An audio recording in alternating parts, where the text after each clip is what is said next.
अस्मान् विश्वतस्मै आख्मया प्रजा नमस्ते स्वायुधानानादधाय विष्णवे स्वाभ्यां मुदधर्मो बाहुभ्यां तव धर्मणे परिवेदन्मनोयेतिरस्मान् ऋणस्वविष्वद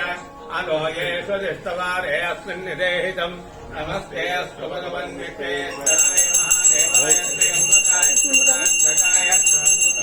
कालाग्नि रुद्राय नीलकण्ठाय मृत्युञ्जयाय सर्वेश्वराय सदाशिवाय श्रीमन्महादेवाय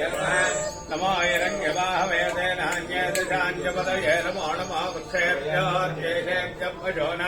पदये नमो नमस्तस्मिञ्जराय श्रीमते पदीनां पदये नमो नमः बब्लजाय निर्व्याधिने नानां पदये नमो नमः ऋगेशाय पवित्रे पुष्टानां पदये नमो नमः जयतां पदये नमो नमः रुद्राय तथा विनयक्षेत्राणां पदये नमो नमः श्रोताय अध्यायवनानां पदये नमो नमः रोहिताय पदये मंत्रजय वनजय कक्षाणां पदये नमो नमः वन्दे भारवत्वदाय औषधीनां पदये नमो नमः वत्सैर्घोषाय कन्धे देवतीनां पदये नमो नमः कृष्णवेदाय रामते दत्तानां पदये नमः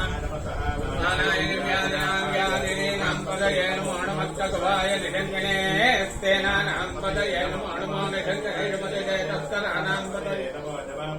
परिवञ्चदेस्तायोनां पदये नमो नमः निजयवैवर्जरारण्यानां पदये नमो नमः श्रुताविक्षोददागं दच्चोमुष्टदां पदये नमो नमः शुभत्यो नक्षत्रभ्यश्च प्रकृतानां पदये नमो नमः उष्णैजनेतराय कुलुच्चानां पदये नमो नमः शुभत्यो तन्मानेभ्यस्तवो नमो नमः तन्मानेभ्यस्तदानेभ्य आयुष्टभ्य व्यत्रभ्यस्तवो नमो नमः स्यभ्यः विद्युभ्यस्तवो नमो नमः दीनेभ्यस्तयारेभ्यस्तवो नमो नमः सभभ्यो दातृभ्यस्तवो नमः शिष्टभ्यो दावभ्यस्तवो नमो नमः सभा